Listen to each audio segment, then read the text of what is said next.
Bonsoir à toutes et à tous, merci de votre fidélité à ce nouveau numéro des 60 minutes de ce vendredi 8 juillet 2022. Vous vous souviendrez, il y a quelques semaines, nous recevions l'archevêque général de la communauté chrétienne Foi Abondante, Albert Jean-Jacques Kankenza Molambo, avec qui on a évoqué d'importantes questions relatives à l'église des réveils du Congo, à son église La Foi Abondante et à sa personnalité en tant que pasteur et homme de Dieu.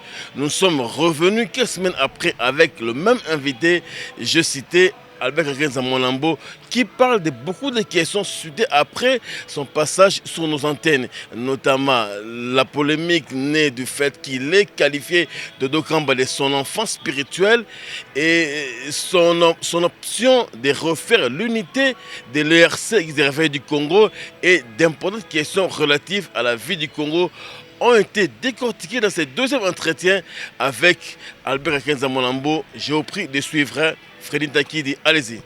J'ai dit bonsoir, Albert Kankenza. Bonsoir. Merci de nous recevoir chez vous pour ce deuxième numéro de 60 minutes. Vous faites honneur, nous vous remercions. Vous avez répondu à l'invitation et nous vous disons merci pour cela. C'est moi qui vous remercie. C'est un réel plaisir pour moi de pouvoir toujours communiquer et exprimer ce que je pense à tous vos auditeurs, à tous vos téléspectateurs. Non, mais les gens ne me connaissent pas. Je pense que je peux avoir 38 ou 39 ans de ministère aujourd'hui. C'est énorme. Et j'ai commencé à voyager, j'avais 27 ans. Mon premier voyage de l'extérieur, j'avais 27 ans.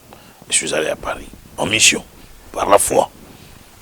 J'ai pris mon avion jusqu'à Mbandaka. En Mbandaka, j'ai pris le bateau Sibé-Zaïre jusqu'à Akula. De Akula, je suis allé à Gemena, de Gemena à Zongo. Et de Zongo, je suis allé à Abidjan, à Bangui, de Bangui à Abidjan, Bruxelles, Paris. J'ai vécu 3 ans à Paris et je suis revenu en 89. Et depuis, je sors de mon pays. Je suis un des premiers pasteurs à aller en Occident, très jeune. Je suis allé aux États-Unis en 92 et c'est là où j'ai rencontré le pasteur Bénin. Je suis revenu avec la pratique de la veste, de l'onction. Et depuis, je voyage dans les nations. J'ai fait presque plus de 40 pays. Et c'est ça ma vie. Depuis 87, je suis dans les nations. Seulement, il faut dire que depuis les années 2006 jusqu'à 2018, je ne sortais plus à cause des combattants. Et pour nous qui étions très proches du président Kabila, des pasteurs très proches du président Kabila, nous avons été sanctionnés par les combattants. Et je n'avais pas le droit de voyager, donc j'ai fait 13 ans sans aller en Europe, 10 ans sans aller en Afrique du Sud, où se trouvent mes enfants, et plus de 15 ans sans aller aux États-Unis. Donc voilà un peu la situation, et maintenant j'ai repris. Dieu merci, avec l'avènement du président Félix Tshisekedi, les choses se sont calmées et nous pouvons maintenant sortir et aller partout prêcher la parole. Et j'ai repris. Donc je ne commence pas à voyager aujourd'hui. C'est ça ma vie. Je suis un évangéliste itinérant, un prédicateur itinérant. Et donc je vois ma mission, c'est dans le corps du Christ, dans les nations. Donc je ne vois, ça ne date pas d'aujourd'hui, ça date depuis que je suis très jeune. Pasteur, il y a une autre opinion qui est un peu très acerbe ou bien très critique envers vous, qui estime que le pasteur Kankenza ne prêche pas trop ses autres collègues pasteurs. Il n'y va que très peu. Je peux citer les noms des gens de votre génération, Léopold Mutombo Kalombo, Sonny Kafuta Rockman, Pascal Mukuna et j'en passe. On ne voit pas trop chez eux. C'est quoi la raison? Ils ne vous invitent pas ou bien vous-même vous n'y allez pas par des raisons de convenance personnelles? Non, j'ai plusieurs fois prêché chez l'apôtre Léopold Mutombo, plusieurs fois prêché chez le général Sonny Kafuta. Ça date, évidemment que ça date de plusieurs années, très longtemps. Et comme eux aussi, chacun a eu à prêcher chez nous. Mais je pense que le problème n'est pas là. Il n'y a aucun problème. Il n'y a aucun problème. S'il y a un besoin où il faut inviter un de nous, je pense que ça va se faire. Pasteur Kankéza, un globe trotter, vous l'avez dit, vous êtes un ambassadeur des dieux itinérants à travers le monde, mais depuis un temps, c'est plus l'Europe, pas l'intérêt du pays. C'est-à-dire quoi? Et les gens estiment que Kankéza, c'est un homme riche, un homme très outillé dans les choses bling bling. L'intérieur ne vous intéresse pas trop, ou bien vous avez des envoyés qui les font à votre place. Combien de fois je fais l'intérieur? Mais je fais l'intérieur depuis que je suis très jeune. J'étais à l'intérieur autant de fois, je continue à aller à l'intérieur autant. Je fais toute la République démocratique du Congo, moi. J'étais partout. La seule province où je n'avais pas été, c'était le Maniema, mais j'ai fait le Maniema il y a quelques années, j'y étais. Donc je continue à aller à l'intérieur. Les gens n'ont pas assez d'informations sur nous. Et ben, je vais toujours à l'intérieur, au Katanga, Mbujimaï. Là, j'ai un projet d'aller à Mbujimaï au mois d'octobre pour faire l'école du Saint-Esprit. Je serai à Kolwezi au mois de novembre aussi pour l'école du Saint-Esprit. Donc moi, je fais le tout. Je fais l'intérieur, je fais l'Europe, je fais le monde entier. Le monde entier, les villages aussi. Donc, il n'y a aucun souci pour cela. Quelqu'un, un homme riche, un homme nanti, les gens le disent, toujours très bien habillé. Quelqu'un, un pasteur bien, très moderne. Quand on vous présente comme ça vous gêne, ça vous regarde et ça vous fait quoi? Non, je n'ai pas besoin de ce genre de présentation. Je suis Albert Kankianza, serviteur de Dieu. C'est tout. Non, ni riche ni pauvre. Comme Salomon, au milieu. Je suis bien. J'essaye de mener une vie normale avec Dieu. Je ne me plains pas. Mes enfants vivent bien, ma famille. Je n'ai pas besoin d'être un pasteur star qui présente la richesse, qui présente les biens. Non, non, c'est pas ma vie, c'est pas mon éducation. Malheureusement, c'est ce qu'on a voulu faire, croire aux gens lors de il y a 2 mois de mon passage en Europe, où il y avait des photos avec la Rolls, dans un hôtel luxueux. Les gens ont dit que voilà les pasteurs stars qui bouffent l'argent des fidèles, les dîmes, voilà où vont les dîmes et les offrandes, dans le luxe. Non, mais vous savez que c'est ça la vie. C'est la vie, on peut être accueilli. Je viens du Gabon, j'étais au Gabon il y a un mois, j'ai été accueilli dans des très belles voitures, avec des motards, dans toute la ville au Gabon. Partout où je pars, je suis accueilli avec beaucoup d'honneur. C'est pas moi qui le demande, c'est mon rang. Les gens qui voient que c'est son rang, ils méritent d'être accueillis, honorés de cette façon. C'est de cette façon que j'ai été honoré en Europe. Je suis honoré encore chaque fois que je voyage quelque part. Chaque chose a son temps. Il y a 30 ans, on n'avait pas ce genre d'honneur. Donc il y a 40 ans, on n'avait peut-être pas imaginé qu'un jour, ce genre d'honneur viendrait. Ce que je n'apprécie pas, c'est quand c'est un pasteur étranger qui vient ici et qui est dans ces conditions-là. Tout le monde acclame, même des pasteurs qu'on l'acclame, même des journalistes sont là pour féliciter ces pasteurs étrangers. Mais quand c'est leur propre fils du pays, c'est des critiques. Bon, nul n'est prophète chez lui aussi. Ça devait changer. Parce que on prend la deuxième partie de l'émission consacrée à vous en tant qu'un des pionniers. Et l'autre, donc, quand on a fait la dernière émission, on nous parlait de Dodo Kamba, qui est l'actuel président de l'Église des Réveils du Congo. Et quand vous l'appelez enfant, ces avocats n'ont pas apprécié, je dis droit au but, ils n'ont pas apprécié. On a des coups de fil, on a des réactions très vives et ils ont estimé que quand 15 n'a pas le droit d'appeler Dodo Kamba son enfant ou son fils. Et il y a eu même des propositions, des émissions pour faire plus. Nous sommes un peu réservés parce qu'on n'est pas dans la polémique. Néanmoins, ils ont réagi. Ils ont estimé que Dokamba est trop grand. Il ne peut pas être traité d'enfant par un 15 ans. Cela vous gêne? Ça ne me gêne pas, mais je pense que nous pouvons continuer à dire des choses qui édifient l'Église, d'aller sur des choses qui créent des polémiques. Parce que je n'aimerais pas, après cette émission encore, que vous recevez des menaces et des coups de fil pour rien. Ou qu'il y ait encore des attitudes de réaction. Je pense qu'à mon âge, je n'ai pas besoin de polémiques. À mon âge, je suis un garçon très bien éduqué par mes parents et par l'Église, par Jésus. Et que je n'ai pas vraiment besoin de ce genre de choses. Je trouve ça très bas, c'est une distraction. Je ne vais pas rentrer là-dedans. J'ai dirigé l'église de la pendant 18 ans. J'ai dirigé des gens qui avaient l'âge de mon père spirituel, l'apôtre Mbille, qui m'appelait enfant, fils, ça ne m'avait jamais gêné. J'ai dirigé ces gens que moi j'appelais aussi papa. L'homme de ma campagne, par exemple, papa Jonathan, je l'appelais papa, il m'appelait moi Nalanga, ça ne me gênait pas. J'ai dirigé des gens pendant 18 ans qui étaient plus âgés que moi, qui avaient l'âge de mes parents, qui étaient des pasteurs, ils m'appelaient notre enfant, ça ne me gênait pas. Donc je préfère ne pas entrer dans ce débat-là. Nous pouvons dire d'autres choses qui édifient, je préfère vraiment aller plus loin.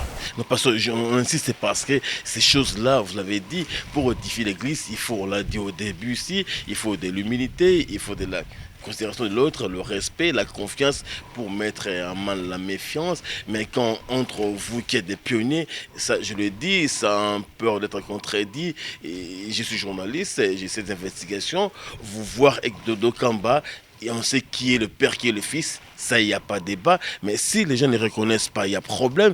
Parce que même dans ce cadre-là, il y a eu des menaces qu'on vous amène en prison. Ils voulaient rester en justice. Mais déjà, quand on parle prison, c'est-à-dire qu'il y a un problème, pasteur.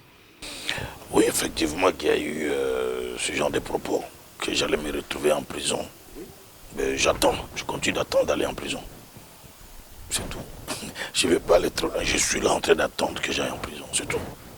Mais parce que ça me fait peur, parce que ça mettrait un frein à vos activités importantes. Mais oui, que j'aille en prison, parce que j'ai appelé quelqu'un enfant. J'attends que j'aille en prison, c'est tout. Allons à autre chose. Parlons d'autre chose, monsieur le directeur. Non, parce que vos enfants, vos fidèles, vos collaborateurs, ceux qui croient en vous, n'aimeraient pas vous voir en prison. Mais moi, j'attends d'aller en prison. J'attends, je continue d'attendre d'aller en prison. Parce que dans quel registre mettez-vous le pardon parmi les hommes de Dieu? Et il est classé dans quelle échelle le pardon?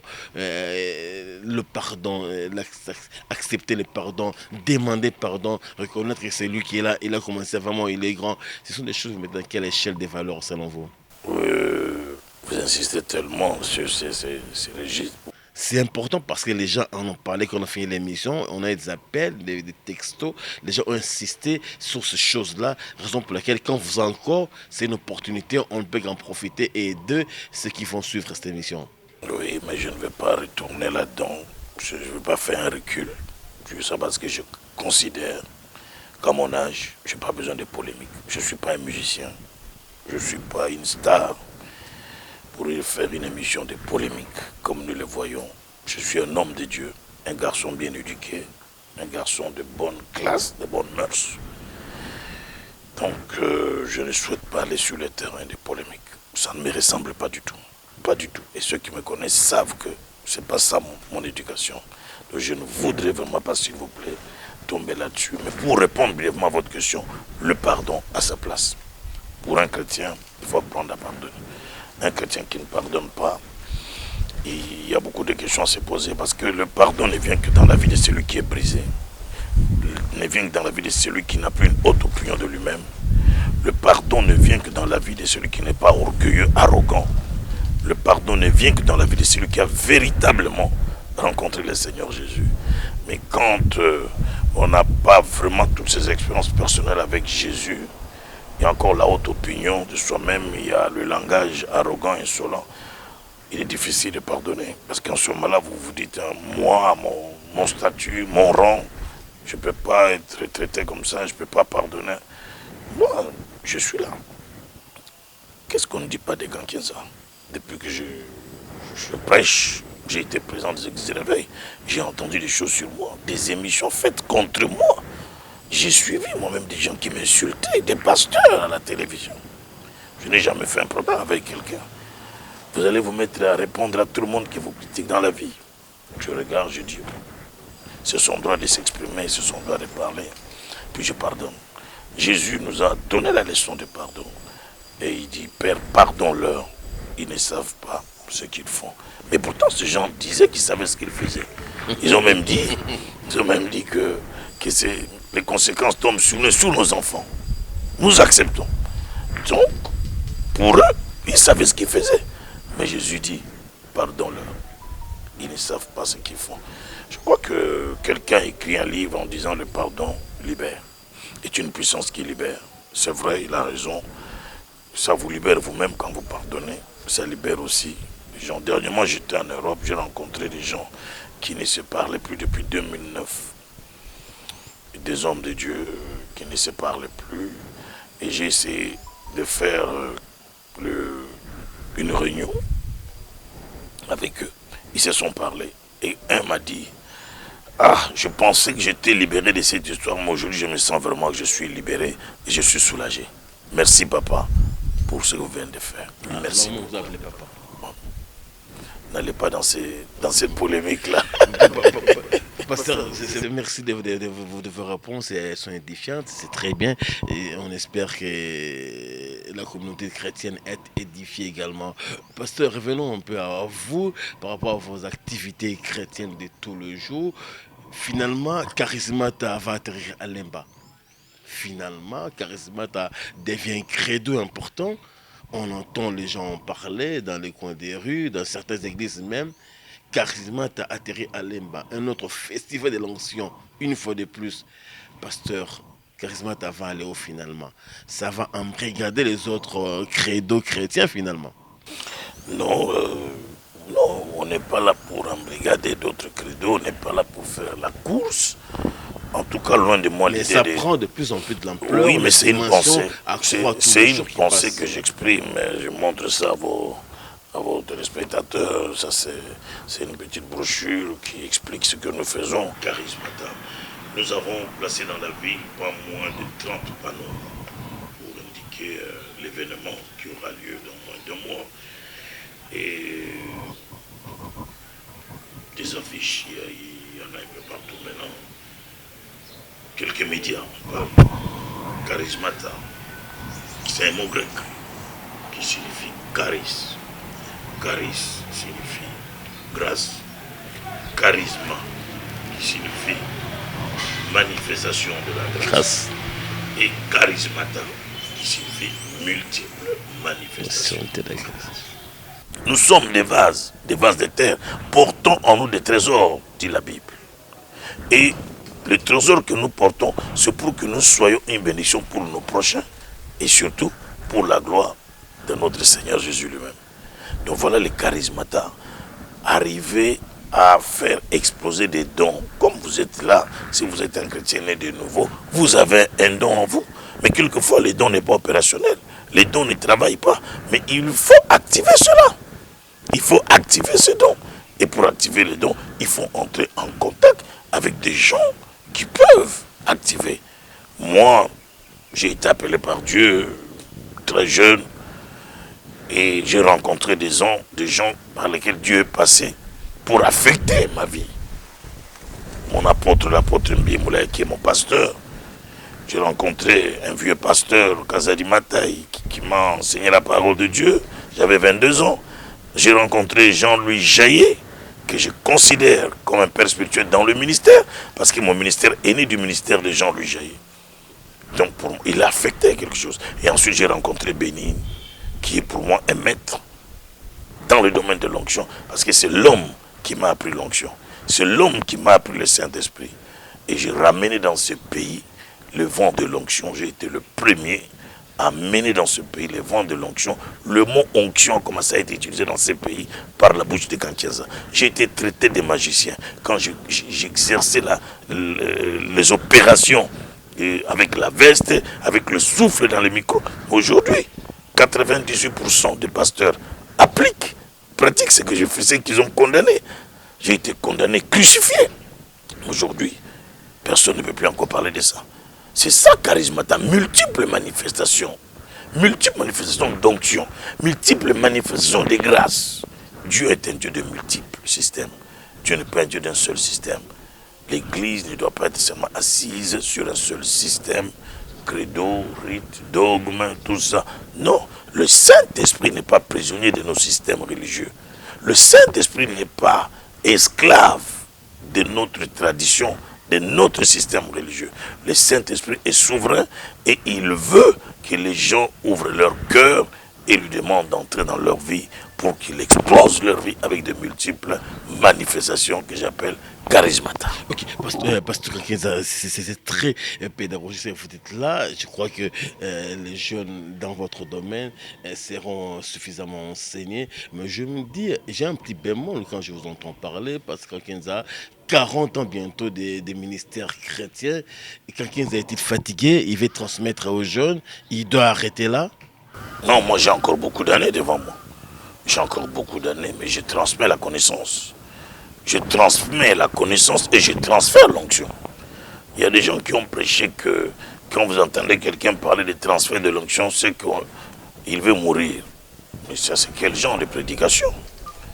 Moi, Bénin a prié pour moi, il a transféré l'onction, il est encore en vie, ça fait 30 ans qu'il a prié pour moi. Mais l'onction qu'il avait transférée dans ma vie a affecté ma vie, a changé ma vie. Et moi, à travers l'onction que j'ai reçue, depuis que je fais le transfert d'onction, c'est des milliers de pasteurs, des milliers de serviteurs à travers le monde qui ont été affectés et des vies transformées, des ministères complètement restaurés.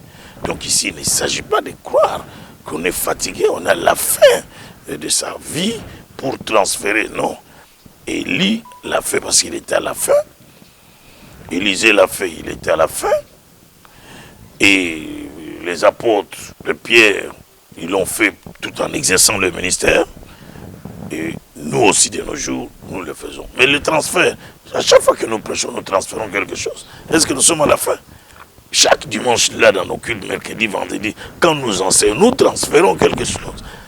Nous communiquons quelque chose. Mais nous ne sommes pas à la fin de nos vies. Ce que nous transférons change les vies des gens. Ce que nous communiquons change les vies des gens. C'est ça le transfert d'onction. Et le transfert veut tout simplement dire qu'on peut prendre ce qui est en vous. Jésus dit, l'homme ne donne que ce qu'il a reçu. Quand on donne, ce n'est pas parce qu'on est vers la fin de la vie, mais on donne parce que ce que vous avez reçu peut apporter quelque chose dans la vie des autres. Donc, Albert Jean-Jacques Kankienza Monambo, quand il parle de transfert, ça dit qu'il communique des grâces. Il impacte au nom de Jésus, à travers le Saint-Esprit, il affecte des vies et des ministères. Et ça, c'est mon travail, et je fais très bien ce travail. Et j'en suis fier. Malgré les 40 ans de ministère, et pour conclure cette question-là, quand Kenza n'est pas encore fatigué, il a encore des longs jours devant lui pour évangéliser, pour prêcher, pour transférer l'onction des dieux. On a posé la question à un vieux pasteur aux États-Unis, il avait, je crois, 75 ans à l'époque. On lui a dit, mais tu es tout le temps dans les avions. Tu es dans tel pays, dans tel pays. Quand est-ce que tu seras en retraite? Il a répondu en anglais, why? Why? Pourquoi voulez-vous que j'aille en retraite? J'ai encore la force de travailler. Il avait 75 ans. Quand 15 ans n'a pas encore ça, cette année j'aurai mes 63 ans. Donc j'ai encore de la force, de la vigueur du buffle pour monter encore dans les bus, dans les voitures, dans les avions, dans les bateaux, prêcher la parole. Donc c'est du 3 au 5 août prochain à Lemba. Du 3 au 5 méga août, école de Saint-Esprit. méga école. Le matin, c'est la conférence de 8h à 12h. Et les après-midi, de 16h à 19h, c'est des concerts évangéliques. Concerts évangéliques, vous avez Mama Lombongo, vous aurez Michel Bakenda, frère Mike Flore et la sœur Jeanne Witaba, ainsi que le frère Fiston Mbouyi, que j'ai rencontré dernièrement à Bruxelles, et il m'a promis d'être là. Donc, mercredi et jeudi, c'est des concerts les après-midi, de 16h à 19h avec ces artistes. Et vendredi soir, c'est-à-dire vendredi matin, nous clôturons la conférence. Vendredi soir, à partir de 21h, c'est la nuit du Saint-Esprit, une grande nuit, jusqu'aux petites heures du matin. Mais pasteur, réussir une interprétation, ça demande des gros moyens quand même. On vous connaît comment vous faites les choses, des podiums ultra sophistiqués, je l'ai dit, j'ai existé à un de vos séminaires. Où trouve l'argent quand Kenza pour faire toutes ces choses-là? Mais la réponse est claire, l'or et l'argent appartiennent à Dieu. L'or et l'argent appartiennent à Dieu. Pas du ciel. Ah, évidemment, Dieu met ça entre les mains des gens. Mon père spirituel dans le ministère, Jean-Louis Jaillet, il me disait toujours, Albert, à l'époque j'avais 27 ans, 27, 28 ans, je ne comprenais pas très bien. Il me disait toujours, Albert, dans la vie, il faut éviter de parler de l'argent. Enfin, éviter de parler de tes problèmes d'argent aux gens qui ont l'argent. Il faut en parler à qui, pasteur? Il me Et ils dit, peuvent donner des solutions au problème d'argent. voilà, il dit, quand tu es à côté de quelqu'un qui a l'argent, évite de commencer à parler de tes problèmes d'argent, j'ai tel souci. Parce qu'il pense que tout ce que tu dis, c'est parce que tu vises son argent. Et tu veux qu'il ait compassion de toi et qu'il te donne l'argent. Évite ça dans le ministère. C'est comme ça que moi, dans le ministère, même dans mon église, je ne parle jamais de mes problèmes d'argent. Parce que je n'aime pas qu'on me donne l'argent par pitié, par compassion. Mais alors, qu'est-ce qu'il me disait? Il me disait, Jésus dit, là où il y a les trésors, c'est là où il y a quoi? Le cœur. Mais comment tu veux toucher les trésors de quelqu'un sans toucher son cœur?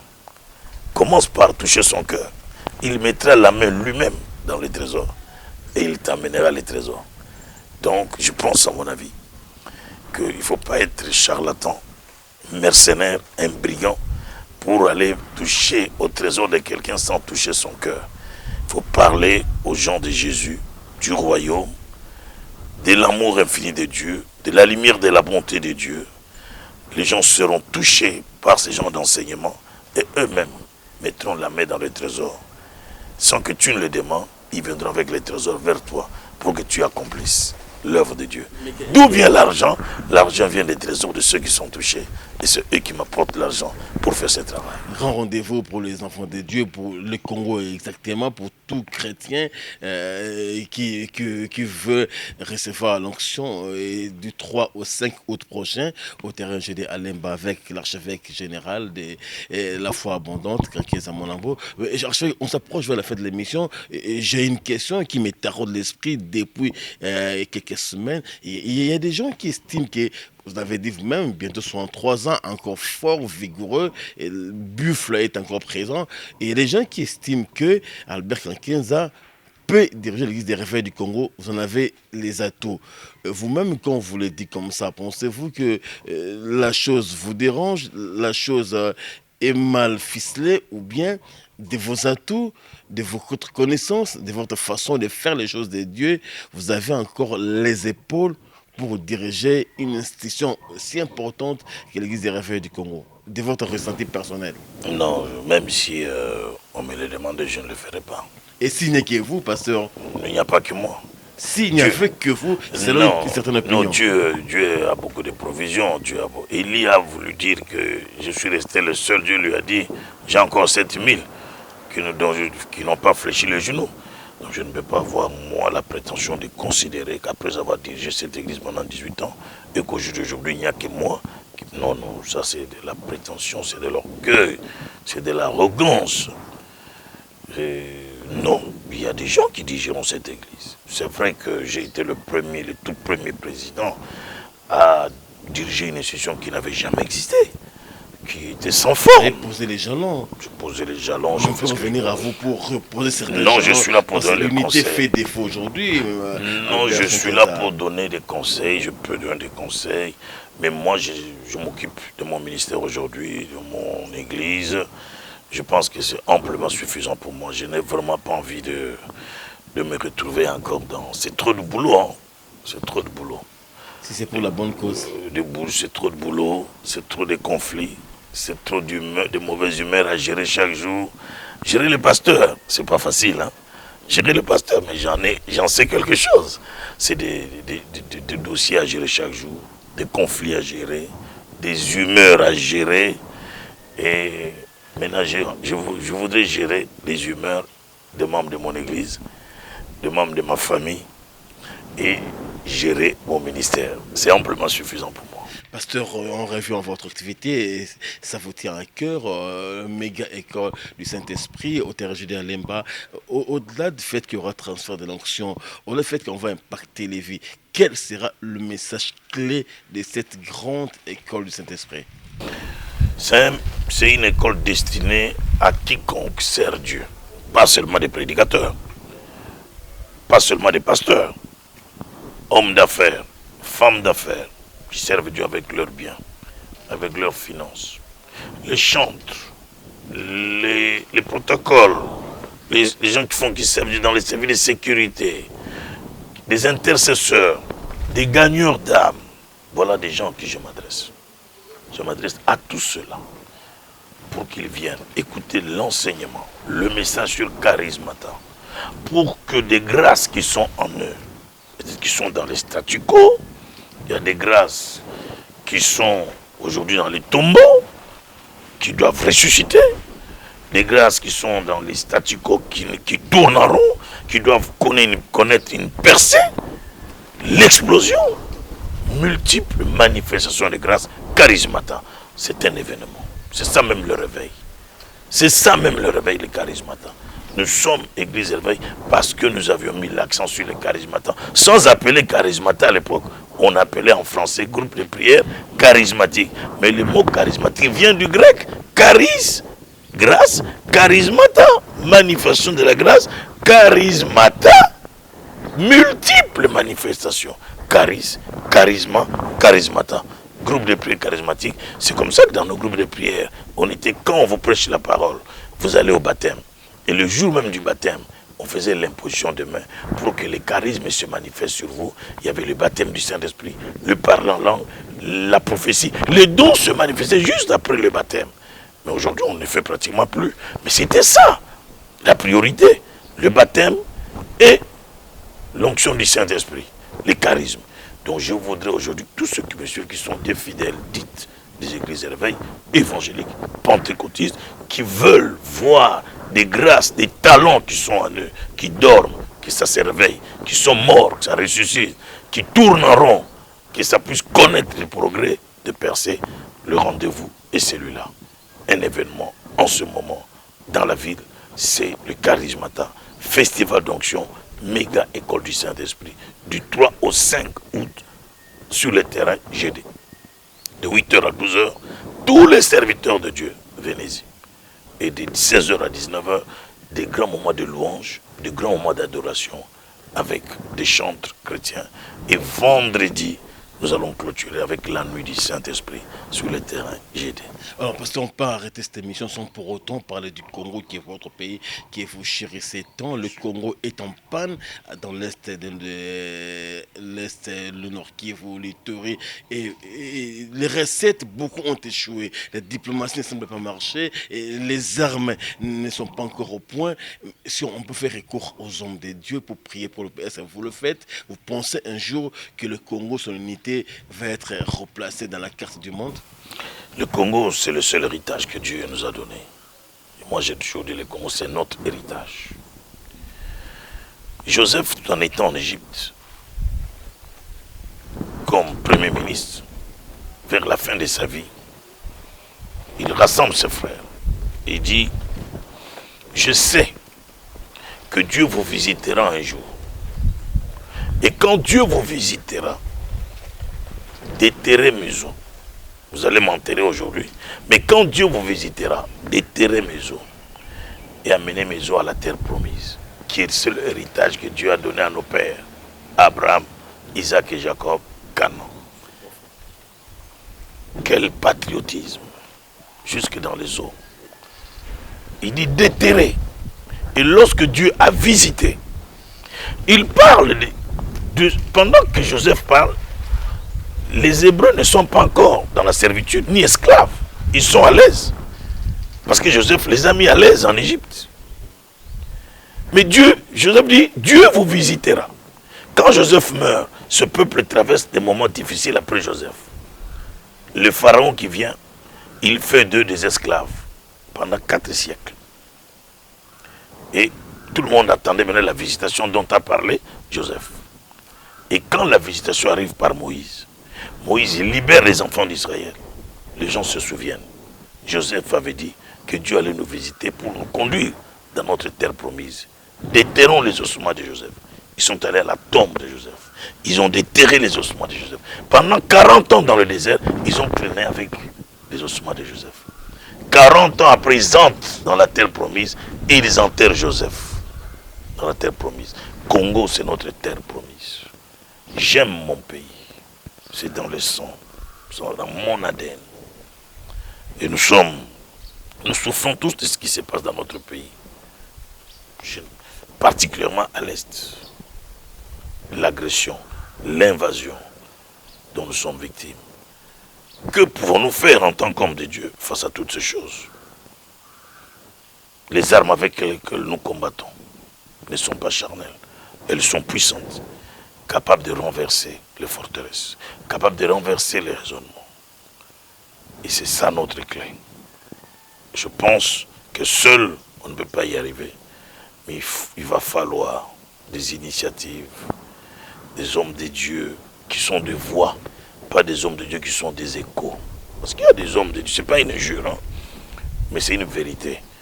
Dans chaque pays, il y a des hommes de Dieu. Là, elle est importante. Oui, il y a des hommes de Dieu. Pas des échos. Pas des échos. Il y a des hommes de Dieu voix. Vous savez, au Nigeria, à l'époque, on avait un homme de Dieu voix, comme Idaos. Quand il parlait, le pays écoutait. Même les démons du pays écoutaient. Les esprits mauvais du pays écoutaient. Oui.